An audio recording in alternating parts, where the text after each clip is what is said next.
नमस्कार, रंजनाज किचन मध्ये तुमचं सर्वांचं स्वागत आहे।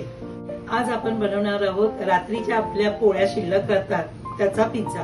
पिझ्झासाठी लागणारं साहित्य: बारीक चिरलेली सिमला मिरची, कांदा, मक्याचे दाणे, pizza pasta sauce, mayonnaise, cube चीजचे आणि आपल्या उरलेल्या पोळ्या। प्रथम एक पोळी घ्या, त्याला पिझ्झा पास्ता सॉस लावा, व्यवस्थित पसरवून घ्या। तो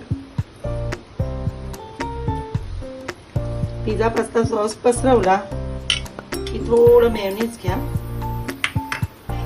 मेयोनीज पसरवून घ्या। मुलांना हे खूप आवडतं। मेयोनीज पसरवलं की सिमला मिरची त्याच्यावर व्यवस्थित पसरवा, त्या निमित्ताने भाज्या पण जातात पोटात। सिमला मिरची केली की उभा चिरलेला कांदा या आणि मग थोडे त्याच्यावर कॉर्न टाका।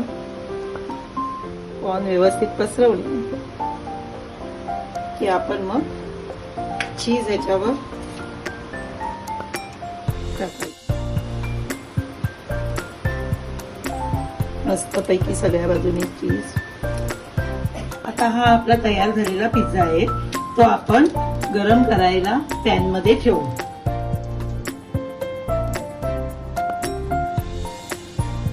आणि ह्याच्यावर आपण झाकण ठेवूया, म्हणजे हे चीज थोडं मेल्ट होईल। आता 5 मिनिटं झालेली आहेत, पिझ्झा आपला रेडी झालेला आहे। गॅस बंद करा आणि तो आता प्लेट मध्ये आपला पिझ्झा काढून घ्या। बघा कसा मस्त झालेला आहे, रेडी। आणि पिझ्झा कटरने मस्त कटिंग करून घेऊया।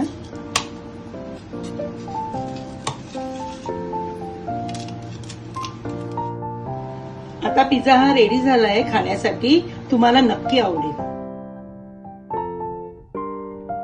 ही रेसिपी तुम्हाला नक्की आवडेल, करून बघा। आपल्या पोळ्या काय फुकट जाणार नाही, रात्रीच्या उरलेल्या त्याही कामाला येतील, मुलं आवडीने खातील। मला कमेंट्स मध्ये सांगा आणि माझ्या चॅनलला लाईक करा, शेअर करा आणि सबस्क्राईब करा।